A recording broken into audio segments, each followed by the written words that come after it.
মোড়ে পড়ে আছে মা, যার এক একজন ছেলে যুগ্ম সচিব, কেউ বুয়েটের শিক্ষক, কেউ কানাডায় প্রবাসী হিসেবে আছেন, কেউ বাংলাদেশের ইংলিশ মিডিয়াম স্কুলে ভালো একটা পদে সে শিক্ষিকা হিসেবে আছেন। সন্তানরা সমাজের উঁচু তলার মানুষ, কেউ সরকারি কর্মকর্তা, কেউ নামিদামি বিশ্ববিদ্যালয় স্কুলের শিক্ষক। ৭৫ বছরের বৃদ্ধা মাকে অসুস্থ অবস্থায় রেখেছিলেন নোংরা ঘরে, সেখানেই মায়ের মৃত্যুও হয়েছে। প্রতিবেশীদের ধারণা প্রবীণ নারীর মৃত্যু হয়েছে কয়েকদিন আগেই। তার ঘরের যে টাইলসগুলা একদম কালো। আমার মনে হয় ওই ঘরটা গত ১০-১২ বছরের মধ্যে কোনো মানুষ ঢুকে নাই। একটা মায়ের খোঁজ খবর কয়দিন না নিলে এরকম নোংরা একটা জায়গার ভিতরে মা পড়ে থাকতে পারে। স্বাভাবিক আমাদের দৃষ্টিতে মানদণ্ডে যেখানে পৌঁছালে আমরা মনে করি আসলে মানুষের মতো মানুষ হয়েছে, ওই দৃষ্টিতে মানুষের মতো মানুষও তারা হওয়ার কথা, কিন্তু আসলে কিরকম মানুষ হয়েছে একটু চিন্তা করে। আসলে কি মানুষ হইতে পারছে? আমরা সবসময় বলি যে হুজুর একটু দোয়া করেন ছেলেটার রেজাল্ট যেন ভালো হয়, ক্লাসে যেন ফার্স্ট হয়। শুধুমাত্র বুয়েটের টিচার হলেই, সচিব হলেই ভালো মানুষ হওয়া যায় না। ভালো মানুষের এই সমাজের ভিতরে বড় অভাব, ঠিক কিনা বলে? চিন্তা করেন মানুষ আমরা কতটা অমানবিক, অমানুষ হইছি। একটা পিতা মাতার সঙ্গে যে ধমক দিয়ে কথা বলেছে, অন্যায়ভাবে জাড়ি মেরে ধমক মেরে কথা বলেছে, এমন সন্তানের দিকে মালিক সেদিন তাকাবেন না, কথা বলবেন না, দয়া দেখাবেন না, মায়া দেখাবেন না। আকুন বিওয়ালিদাই, ওই সন্তানের দিকে মালিক সেদিন তাকাবেন না, কথা বলবেন না, দয়া দেখাবেন না, মায়া দেখাবেন না। আমার আল্লাহ যদি মায়া না দেখান, ওই দিন আপনার দিকে তাকায়া মায়া দেখানোর মতো কেউ থাকবে না, একটা আওয়াজ করার মতো কেউ নাই। সমস্ত শব্দগুলো সেই দিন বন্ধ হয়ে যাবে। আল্লাহ পাক সেদিন যদি দয়া করে বলে গোলাম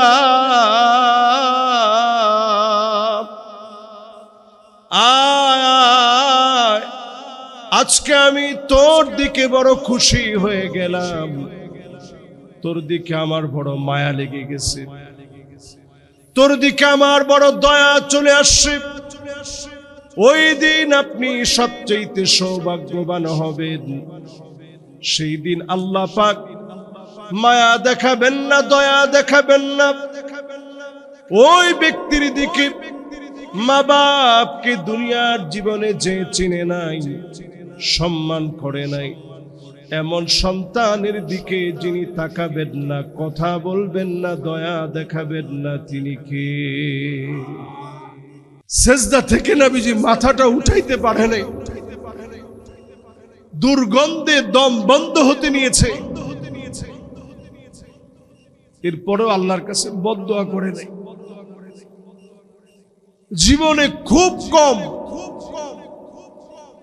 আল্লাহর নবী আল্লাহর কাছে নালিশ করছে। এর মধ্যে ওই দিনটা আবু বকরের চোখের রক্ত দেখে আর সহ্য করতে পারে নাই, আল্লাহর কাছে উঠেই বলছে, আল্লাহুম্মা ইয়্যাকা আবা জাহাল, আল্লাহুম্মা ইয়্যাকা উতবা, আল্লাহুম্মা ইয়্যাকা শাইবা, আল্লাহুম্মা ইয়্যাকা আবা লাহাব। আল্লাহ আজকে তোমার হাতে উঠায় দিলাম আবু জেহেল, উতবা, শাইবা, উতবা বিন নবী মুঈদ, আবু লাহাব রে আল্লাহ তোমার হাতে উঠায় দিলাম। যেই নামগুলো নবীজি সাল্লাল্লাহু আলাইহি সাল্লাম ওই প্রান্তে নিছেন,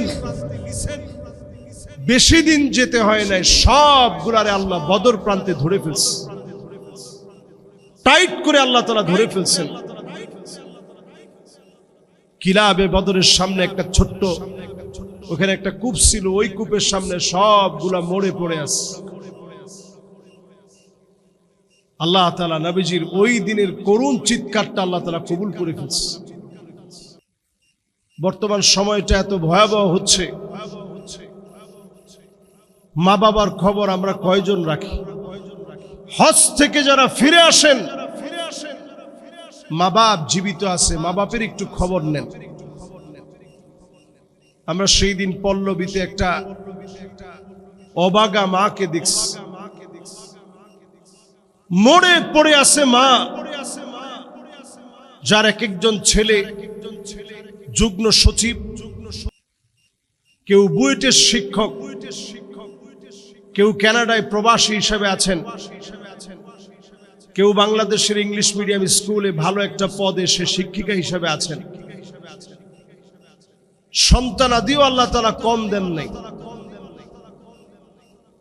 স্বাভাবিক আমাদের দৃষ্টিতে মানদণ্ডে যেখানে পৌঁছালে আমরা মনে করি আসলে মানুষের মতো মানুষ হইছে, ওই দৃষ্টিতে মানুষের মতো মানুষও তারা হওয়ার কথা, কিন্তু আসলে কিরকম মানুষ হয়েছে একটু চিন্তা করে। আসলে কি মানুষ হইতে পারছে?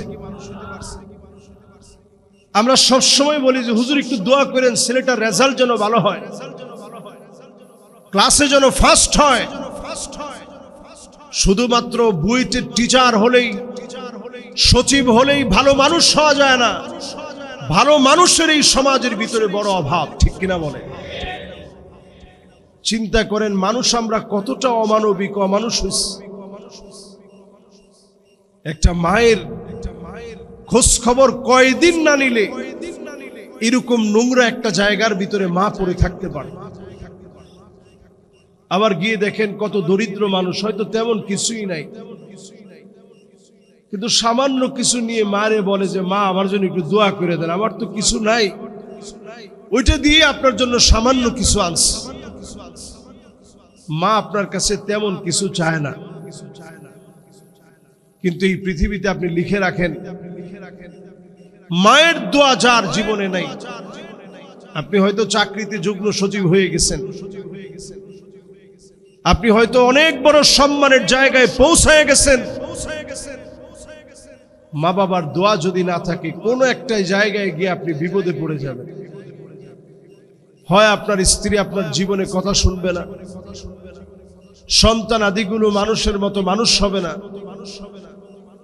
জীবনের একটা জায়গায় গিয়ে আপনি ঢুকরে কাঁদবেন, সেদিন মা থাকবে।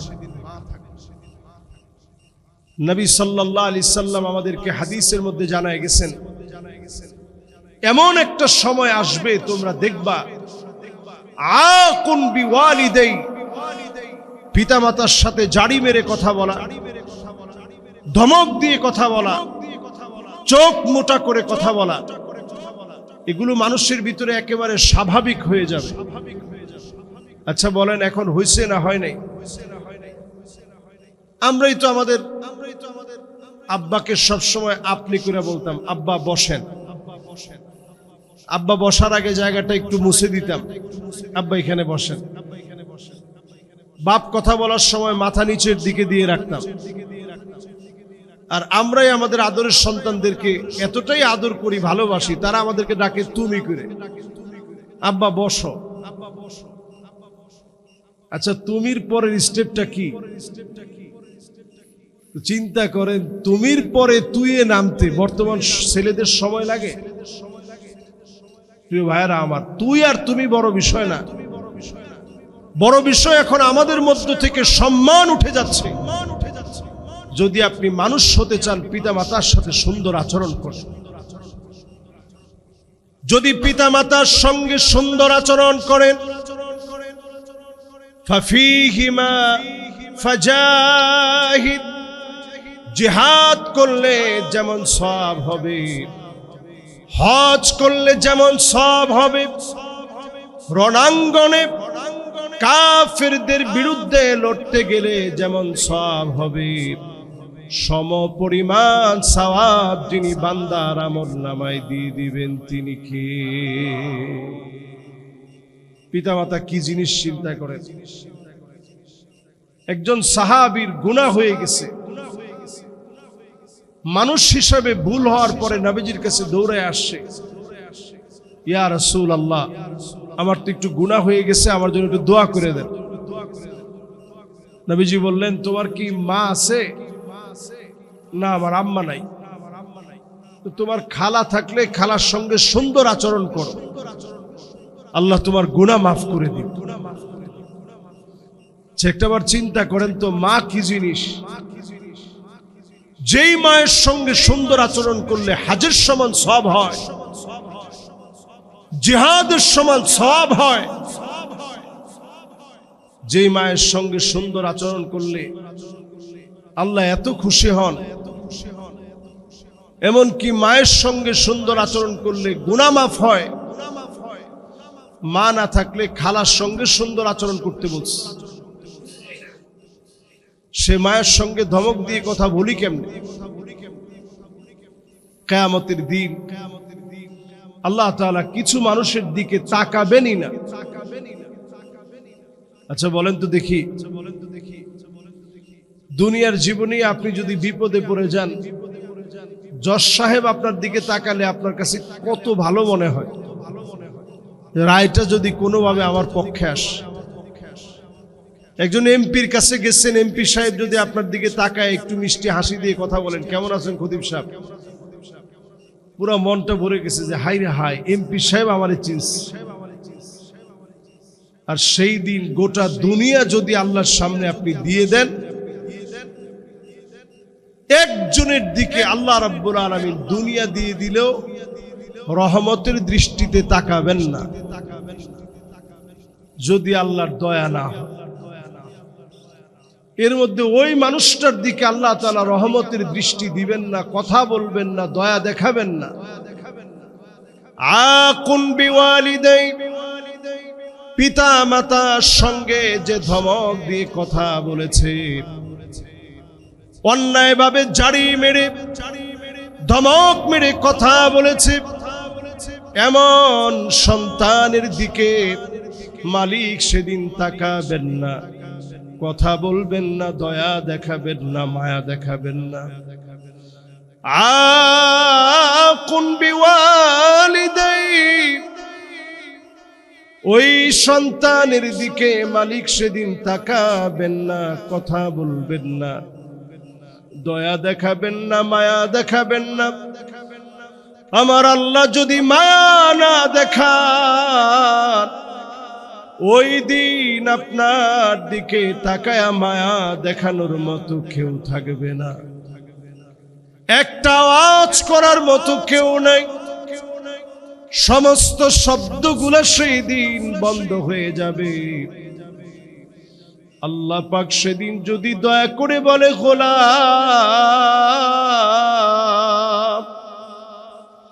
আয়, আজকে আমি তোর দিকে বড় খুশি হয়ে গেলাম, তোর দিকে আমার বড় মায়া লেগে গেছে, তোর দিকে আমার বড় দয়া চলে আসছে। ওই দিন আপনি সবচেয়ে সৌভাগ্যবান হবেন। সেই দিন আল্লাহ পাক মায়া দেখাবেন না, দয়া দেখাবেন না। ওই ব্যক্তির দিকে, মা বাপকে দুনিয়ার জীবনে যে চিনে নাই, সম্মান করে নাই, এমন সন্তানের দিকে যিনি তাকাবেন না, কথা বলবেন না, দয়া দেখাবেন না, তিনি কে? প্রিয় ভাইরা আমার, আমাদের প্রত্যেকের যাদের মা বাপ আছে, মা বাপরে বড় সম্পদ মনে করেন। গিয়ে গিয়ে একটু বাপের দেখে আসবেন। বাপ আর আপনি যদি দুইজন দুই জায়গায় থাকেন, গিয়ে গিয়ে একটু বাপের দেখে আসবেন, মায়ের দেখে আসবেন। যদি একসঙ্গে থাকতে পারেন খুব ভালো, যদি না পারেন তাহলে অন্তত গিয়ে বাপের একটু দেখে আসবেন, মায়ের একটু দেখে আসবেন। হাতে সামান্য কিছু থাকলে একটু নিয়ে যাবেন। মা বাপ আপনার বড় আপন। এই আপন জায়গাটা যদি আপনি হারিয়ে ফেলেন, জীবনের সব আপনি হারিয়ে ফেললেন। মা বাপ যার নাই, সে উপলব্ধি করতে পারে মা বাপ কি জিনিস। এজন্য পেয়ারা হাদিরিন, হজ পরবর্তী সময়ে যারা আমরা আছি, হজ থেকে যারা আমরা আসব, যারা অলরেডি আসছেন, আল্লাহর হস্তে পিতামাতার সাথে সুন্দর আচরণ করবেন। সন্তানদেরকে প্রায় সময় শিখাবেন পিতামাতার সাথে আচরণটা কেমন হবে, সন্তানরা আদর করে শিখাবে। এই যে হাতে ধরে দেখেন মাশাআল্লাহ বাপ তার সন্তানরে মসজিদে নিয়ে আসেন, এটা আমার বড় আলহামদুলিল্লাহ বড় হৃদয়ের টান লাগে। আমি আমার ছেলেরে নিয়ে আসতে চাই, কিন্তু আমি আনি না কেন? কারণ আলোচনার সময় ও যদি একটু দুষ্টামি করে আমার কনসালটেশন ব্রেক হবে, মনোযোগটা সব সময় ওর দিকে থাকবে। ঈদের দিন আসছে, ও দৌড়াদৌড়ি করতেছে, আমার মনোযোগ কিন্তু ওর দিকে। এবং আলোচনায় যখন আমি তেলাওয়াত করতেছিলাম, ফালাম্মা বালাগা মাআহু সাইয়া قال يا بني إني أرى في المنام أني أذبحك, বারবার তখন আমার মনে হচ্ছিল আল্লাহু আকবার, ইসমাঈল আলাইহিস সালাম আল্লাহর ঘরের সামনে দৌড়াইছে। এজন্য যাদের অর্থ আছে সন্তানরে নিয়ে একটু কাবার সামনে যাবেন, আপনার হাতের সামনে আপনি একটু ছেড়ে দিবেন, মাকামে ইব্রাহিম থেকে ওই জায়গাটা একটু খালি থাকে, ওইখানে একটু ছেড়ে দিবেন যে বাপ তুমি একটু দৌড়াও, আমি একটু দেখি যে তুমি আল্লাহর জন্য কয়েক কদম তুমি একটু দৌড় মেরেছো। পৃথিবীর সব দেশ আপনার ভিতরে যেটুকুন শান্তি দিতে পারে নাই, আপনি আল্লাহর কালো ঘরটার দিকে একটা নজর তাকায় দেখবেন এর চাইতে বেশি শান্তি আপনার হৃদয়ে পেয়ে গেছে। সন্তানরে নিয়ে যান, জমজমের পানি দেখবেন সে তাওয়াফ করার সময় গরমের ভিতরে যদি একটু খারাপ লাগে, মাথার ভিতরে একটু জমজমের পানি ছিটায় দেন, আর মনে মনে একটু ফিল করেন এই জায়গাতে হযরত ইসমাঈল আলাইহিস সালাতু ওয়াস সালাম দৌড়াদৌড়ি করছেন, এই জায়গায় হাঁটাহাঁটি করছেন, এই জায়গায় হযরতে বেলাল রাদিয়াল্লাহু তাআলা আনহুর রক্ত ঝরেছে, সুমাইয়া রাদিয়াল্লাহু তাআলা আনহার রক্ত ঝরেছে, কত সাহাবায়ে কেরামের রক্ত এই জায়গায় ঝরছে। হযরতে আবু বকর রাদিয়াল্লাহু তাআলা আনহুর চোখের থেকে রক্তগুলা টপ টপ করে কাফেরদের আঘাতের কারণে তাওয়াফের এই জায়গার মধ্যে পড়েছে। এই জায়গাতে আমার নবী রাহমাতুল লিল আলামিন নবীজি পুরাটা বুড়ি আয়না নবীজি গর্দানার উপরে চাপায় দিছে, সেজদা থেকে নবীজি মাথাটা উঠাইতে পারে নাই, দুর্গন্ধে দম বন্ধ হতে নিয়েছে, এরপরেও আল্লাহর কাছে বদদোয়া করে নাই। জীবনে খুব কম আল্লাহর নবী আল্লাহর কাছে নালিশ করছে। এর মধ্যে ওই দিনটা আবু বকরের চোখের রক্ত দেখে আর সহ্য করতে পারে নাই, আল্লাহর কাছে উঠেই বলছে আল্লাহুম্মা ইয়্যাকা আবা জাহাল, আল্লাহুম্মা ইয়্যাকা উতবা, আল্লাহুম্মা ইয়্যাকা শাইবা, আল্লাহুম্মা ইয়্যাকা আবা লাহাব। আল্লাহ আজকে তোমার হাতে উঠায় দিলাম আবু জেহেল, উতবা, শাইবা, উতবা বিন নবী মুঈদ, আবু লাহাব রে আল্লাহ তোমার হাতে উঠায় দিলাম। যেই নামগুলো নবীজি সাল্লাল্লাহু আলাইহি সাল্লাম ওই প্রান্তে নিছেন, বেশি দিন যেতে হয় নাই, সবগুলারে আল্লাহ বদর প্রান্তে ধরে ফেলছে, টাইট করে আল্লাহ তাআলা ধরে ফেলছেন। কিলাবে বদরের সামনে একটা ছোট্ট ওখানে একটা কূপ ছিল, ওই কূপের সামনে সবগুলা মরে পড়ে আছে। আল্লাহ তাআলা নবীজির ওই দিনের করুণ চিৎকারটা আল্লাহ তাআলা কবুল করে ফেলছে।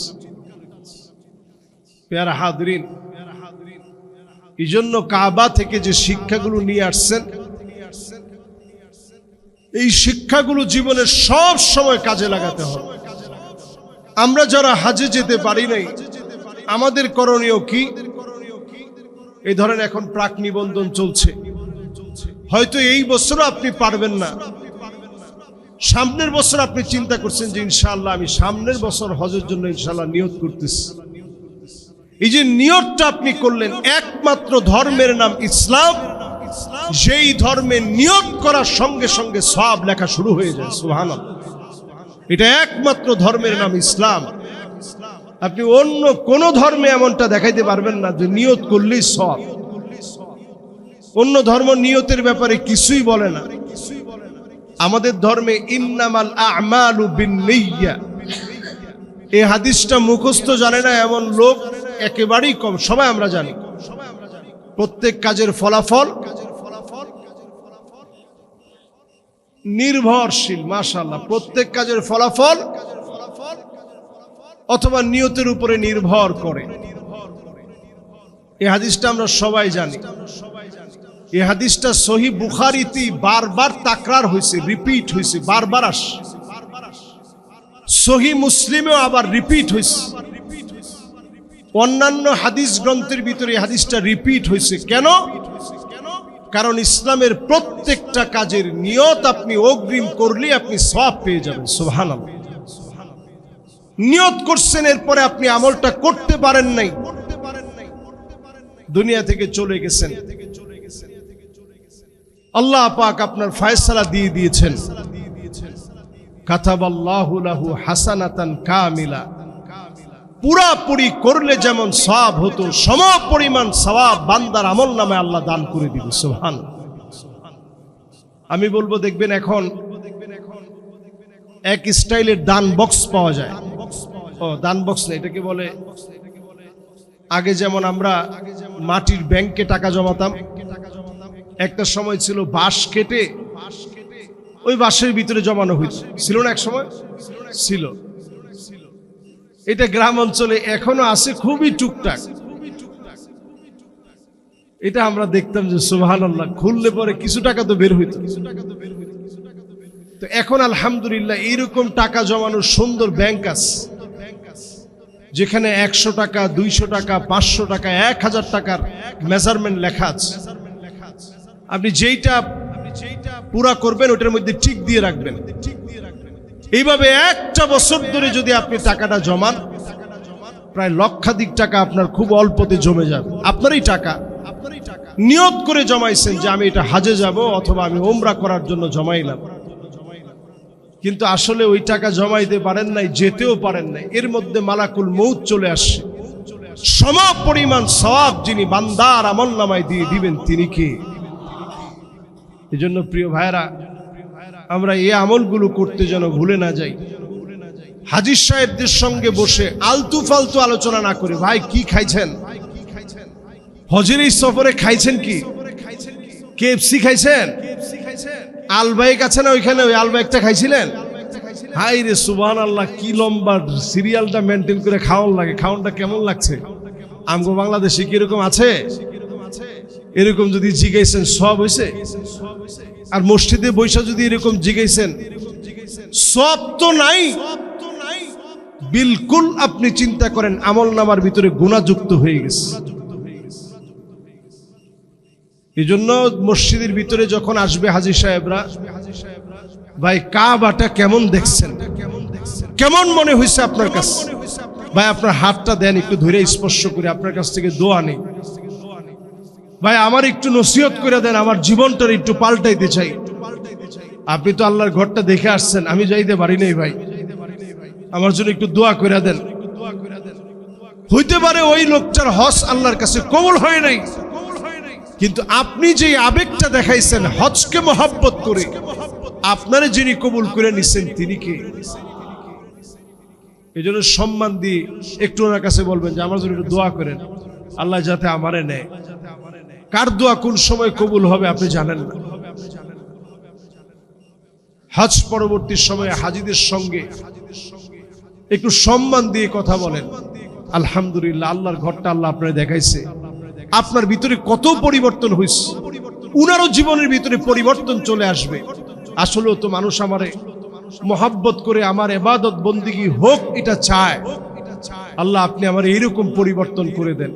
আপনার কারণে এই মানুষটা পরিবর্তন হয়েছে।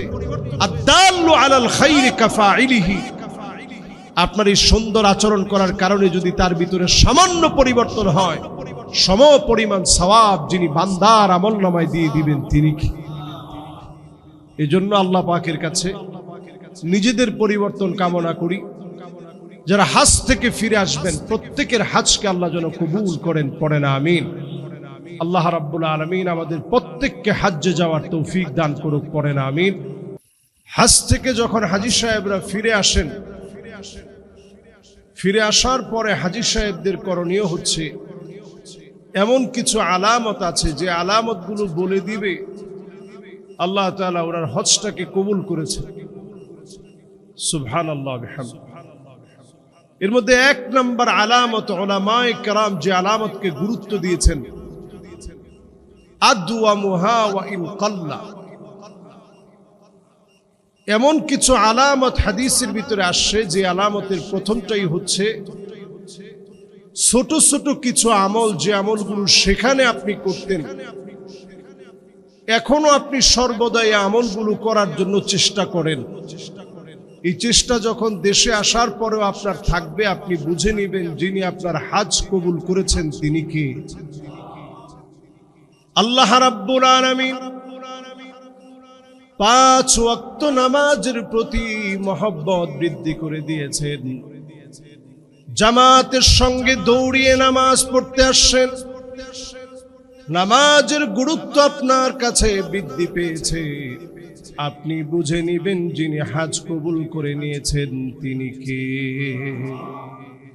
মান হাজ্জা ফালাম ইয়ারফুস ওয়ালাম ইয়াফসুক রাজা'a কায়াউমিন ওয়ালাদাতহু উম্মুহু। যে লোকটা হজ করে আসলো, গুনাহ খাতা পাপাচার থেকে বিরত থেকে হজ করেছে, রাজা'a কায়াউমিন ওয়ালাদাতহু উম্মুহু, এমন ভাবে লোকটা ফিরে আসবে কেমন যেন তাহার কোনো গুনাহ নাই। সদ্য প্রসূত শিশু বাচ্চা, তার যেমন কোনো গুনাহ নাই। যেই লোকের হজ কবুল হয়ে গেছে এমন ভাবে যিনি নিষ্পাপ বানায় দিবেন তিনি কে। এজন্য 2 নম্বর আলামত, ইবাদতের প্রতি আপনার আগ্রহ বৃদ্ধি পেয়ে যাবে। 3 নম্বর আলামত, হাজী সাহেব কখনো লকবে বিশ্বাসী হবে না। আমাদের দেশে দেখা যায় উমরা করলেও আমরা বলি হাজী। উমরা করে কি হাজী হওয়া যায়?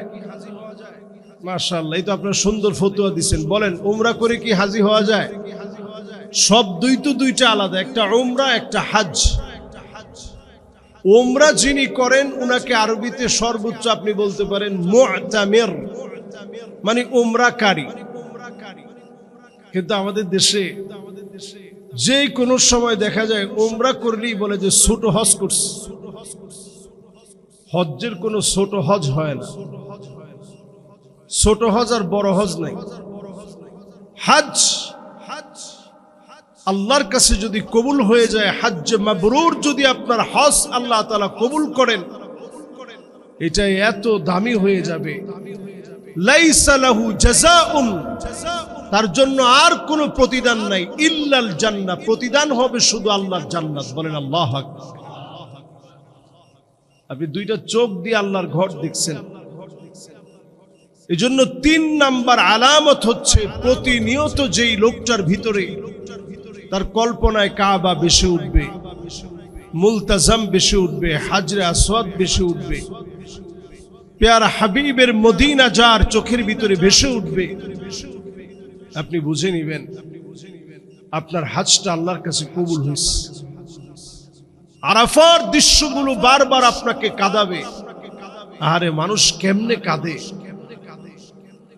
সব আছে। 2 টুকরা শুভ্র কাপড় পরে, সাদা শুভ্র পোশাক পরে মানুষ কেমনে আল্লাহর কাছে কান্দে। শয়তান যেই দিন সবচেয়ে বেশি লজ্জিত হয়ে যায়,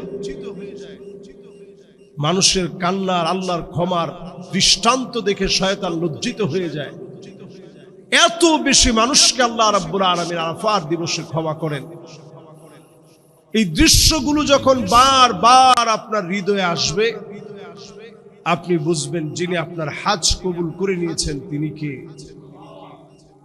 4 নম্বর আলামত, আল্লাহ রাব্বুল আলামিন যার হজ কবুল করেছেন, বারবার যাওয়ার জন্য হৃদয়টা কাঁদবে। শতবার যাওয়ার পরেও মন চাবে আবার যাই। এই ঘর দেখে হৃদয় কখনো তুষ্ট হয়ে যাবে না, বারবার হৃদয়ে হাহাকার থাকবে। আল্লাহর ঘরে গিয়ে উমরায় যখন হাজির হবেন, লাব্বাইক আল্লাহুম্মা লাব্বাইক যখন বলবেন, হৃদয়টা একটু শান্ত হবে। পরিশ্রান্ত হৃদয়ে, ক্লান্ত মন নিয়ে আল্লাহর সামনে যখনই দাঁড়ায় যাবেন, বারবার মনে চাবে আল্লাহ আরেকটা বার যদি আপনার ঘরের সামনে যেতে পারতাম, আরেকটা বার যদি আপনাকে লাব্বাইক বলে তাওয়াফের সময় ডাকটা দিতে পারতাম মালিক। যদি হৃদয় থেকে লালন করে চাইতে পারেন, যিনি আপনার হজকে কবুল করে নিয়েছেন তিনি কে। 5 নম্বর আলামত, যেই আলামত বলে দিবে হজ কবুল হয়েছে কিনা। 5 নম্বর আলামতটা এমন, আল্লাহ রাব্বুল আলামিন আপনার ভিতরে ক্ষমার একটা দৃষ্টান্ত দিয়ে দিবে। আগে অনেক রাগী ছিলেন, হজ করার পরে আল্লাহ রাগ কমায় দিস। আগে অনেক বদমেজাজি ছিলেন, আল্লাহ তাআলা বদমেজাজটারে কমায় দিস। অনেকগুলো খারাপ বৈশিষ্ট্য আপনার মধ্যে ছিল, আল্লাহ তাআলা হজ করে আসার পরে চেহারার ভিতরে একটা পরিবর্তন দিয়েছেন। মুখের ভিতরে সুন্নতি দাড়ি চলে আসে, লেবাসের ভিতরে পরিবর্তন চলে আসছে। ওই যে আপনি মদিনায় গেছেন, ওইখানে যাওয়ার পরেই নিয়ত করছেন যে এই দাড়িটা যেহেতু ওয়াজিব আলাল ইতলাক, সমস্ত মাযহাবে দাড়িটা যেহেতু ওয়াজিব, আজকে থেকে রেখে ফেললাম। ওই যে নিয়ত করে রাখছেন, আর দাড়িতে হাত দেন নাই। সারাটা জীবন নবীজির সুন্নাহকে আঁকড়ে ধরার চেষ্টা করেছেন। এরকম 2-1টা পরিবর্তনও যদি আপনার ভিতরে চলে আসে, আপনি বুঝবেন যিনি আপনার হজটা কবুল করে নিছেন তিনি কে। আমাদের দেশে সচরাচর এই কথা বলে যে আসলে হাজী সাহেবরা খুব পাজি। আচ্ছা বলেন তো, এই কথা বললে আসলে ঈমান থাকে? আপনি একজন ব্যক্তির অপমান করেন নাই। কোরআন এবং হাদিসের নির্ভরযোগ্য ফরজ যে ইবাদত, ইসলামের রুকন, ইসলাম যেই পিলারের উপরে দাঁড়ায় আছে, এমন একটা পিলারকে কটাক্ষ করে কথা বলার কারণে তৎক্ষণাৎ আপনার ঈমান নষ্ট হয়ে যাবে, ঠিক কিনা বলেন? এজন্য হাজী সাহেবের উচিত, যিনি হজ করে আসছেন, সব দিক খেয়াল রাখা। হাজী সাহেবের পরিবার যদি পর্দা না করে, তো মানুষ তো কথা বলার সুযোগ পাবে যে তিনি হজ করে আসছেন, ঘরে পর্দা নাই। আমাদের দেশের সবচেয়ে বেশি সমালোচনা হয় চায়ের দোকানে, সবচেয়ে বেশি সমালোচনা হয় রাস্তাঘাটে। এই যে আজকে আমি এই কথাগুলো বলতেছি, যার কাছে খারাপ লাগবে, অনেকেই বলবে যে হুজুর আজকে এই কথাগুলো না বললেও তো পারত। মাত্র মানুষ হজ থেকে আসতেছে, হুজুর এই সময় এই কথাগুলো কেন বলল? আমি এই দৃশ্য দেখেছি, পাথর মারার জন্য জামারাতে যাবে, আমি সহ আমার হাজী সাহেব কয়জন ভাইরে বললাম যে চলেন ইনশাল্লাহ পাথরটা বাইরে আসে। কয় যে হুজুর এত দূরে কষ্ট করে যাওয়ার দরকার কি, পাশে যে শয়তান আছে তারে মারি। তা আমি বললাম পাশের শয়তান কে? কয় যে হজে নিয়ে আসছে ওই হুজুর। আমি চিন্তা করলাম মাআযাল্লাহ, বলে কি? ইহরামের পোশাক পরা অবস্থায় ফালাম ইয়ারফুস ওয়ালাম ইয়াফসুক রাজআ কায়াউমিন ওয়ালাদাতহু উম্মুহু, এই পোশাক পরে যদি আপনি শুধু গালাগালি বন্ধ করতেন, ফাসিকি কর্মকাণ্ড বন্ধ করতেন, পাপাচার যদি আপনি ছেড়ে দিতেন, নিজের যদি একটু পরিবর্তন আনতে পারতেন, আল্লাহ তাআলা এই হজকে হজ্জে মাবরুর বানায়া দেশের উপরে আল্লাহ তাআলা খায়ের বরকত নাজিল করে দিত। ঠিক কিনা বলেন? আজকে আমি আপনি হজ্জে যাই, কিছু ত্রুটি বিচ্ছুতি হয় না তা না, অনেক রকম ত্রুটি বিচ্ছুতি হয়। অনেক সময় ইচ্ছাকৃত একটু লাভের আশায় হাজী সাহেবদেরকে কষ্ট দেওয়া হয়। হাজী সাহেবদেরকে আপনি সাধারণ মানুষ মনে করতে পারেন, কিন্তু তারা এত সম্মানিত হন হজে যাওয়ার পরে।